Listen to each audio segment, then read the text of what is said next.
الله لا يخلقون شيئا وهم يخلقون أموات غير أحياء وما يشعرون أيان يبعثون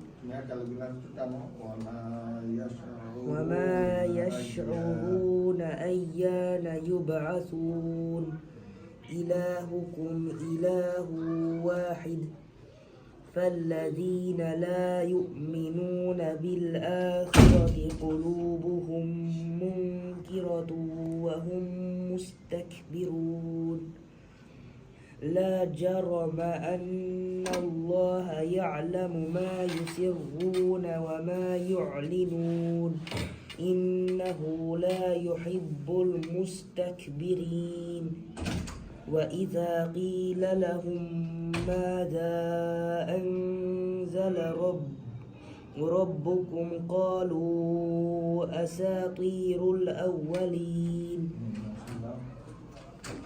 يعلم ما يسرون وما تعلنون والذين يدعون من دون الله لا يخلقون شيئا وهم يخلقون أموات غير أحياء وما يشعرون أيان يبعثون إلهكم إله واحد فالذين لا يؤمنون بالآخرة قلوبهم منكرة وهم মুস্তাকবিরুন। জমিন তোমাদের নিয়ে এদিক সেদিক ঢলে না পড়ে। তিনি নদী ও পাথর ঘাট বানিয়ে দিয়েছেন যাতে করে তোমরা নিজের গন্তব্যস্থলে পৌঁছে যেতে পারো। যেমন এখানে বলছে কি আল্লাহ পাক তিনি জমিনের মধ্যে পাহাড় সমূহ বসিয়ে রেখেছেন। পাহাড় যেমন মনে করো একটা যে কোনো একটা জিনিস, এই কোরআনটা যদি সমতল তাহলে এটা এক জায়গায় কিন্তু ঢুলব। তো এই যে আল্লাহ পাক যখন দুনিয়া সৃষ্টি করেছে তখন কিন্তু মানে এটা ঢুলত। তখন ফেরেশতারা বলছে যে আল্লাহর জমিনে মানব জাতি এখানে বসবাস করতে পারবে না। তখন আল্লাহ পাক এখানে কি করছে, পাহাড় সমূহ যেমন একটা জিনিসে যে কোনো একটা জিনিসে জলি মারার কারণে এটা আটকে থাকে।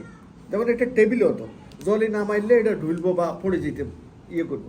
ঠিক আল্লাহ পাক এভাবে এখানে মানে যখন দুনিয়া সৃষ্টি করার পরে পাহাড় সৃষ্টি করছে কি জন্য, মানুষ যেন অন্তত মানে স্থিরভাবে আমাদের মানুষের সেটা হচ্ছে এরকম যে আমরা ফোকাস করি যে আমাদের কি নাই। আমার আজকে একটা ভালো ফোন নাই, আমি সেটার উপর ফোকাস করি। আমার একটা ভালো গাড়ি নাই, একটা দামি সুন্দর বাড়ি নাই, সেটার উপর ফোকাস করি। কিন্তু আমরা আমাদের মধ্যে আল্লাহ তাআলা যে আমাদেরকে অলরেডি মানে কত নিয়ামত আল্লাহ দিয়ে রেখেছেন সেটা আমরা সেদিকে ফোকাস করি না। দুনিয়াতে কত মানুষ আছে যারা ধরেন যে আমাদের থেকে আমরা যদি হিসাব করি, আমাদের মধ্যে ডিসস্যাটিসফ্যাকশন অনেক কাজ করে, সর্বদা কাজ করে। বাট আমরা যদি হিসাব করি, আমরা দুনিয়ার টপ 10% মানুষের মধ্যে আমরা হচ্ছে ওয়ার্ল্ডের মধ্যে যদি টপ 10% মানুষই করি, আমরা ওই গ্রুপের অন্তর্ভুক্ত। কারণ হচ্ছে আমাদের আগামী 10 দিন, একবেলা না, আগামী 10 দিন বা 2 বছর পর্যন্ত কি খাবো আমাদের সেটা নিয়ে আমাদের টেনশন করতে হয় না। আমাদের বাড়ি ঘর আছে, মাথার উপর ছাদ আছে, আমাদের গাড়ি আছে, একটা মানে ধনী মানুষ যা যা থাকার দরকার আমাদের সব কিছু আছে। দেখেন, এটা তো হচ্ছে আমরা মানে চিন্তা করতেছি ফিজিক্যালি যে আমরা যে জিনিসগুলো আমরা কামনা করি সেটার কথা।